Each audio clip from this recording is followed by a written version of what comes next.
So karon magpagwapa ta. Nara jud ang parlor sa car, guys. Di ra jud maguol. Natukod ra. Tukod ra siya. Ito na nag-laminate. Humana nag-laminate. Katong mga murag empty spaces din ha. Ato na siyang i-fill in with kaning powder. Di ra maguol kay naaray parlor sa car.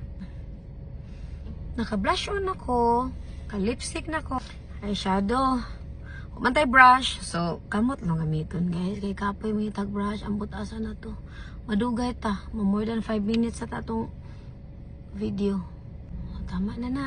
Itong tanga ta dali gamay. Korean style ba?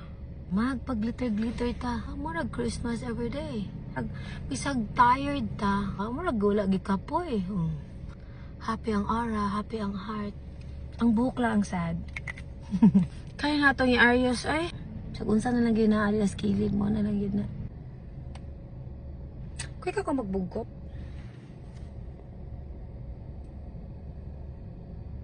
Okay. And I put eye kanang sana wing. This is the look. Till next makeup time. Bye.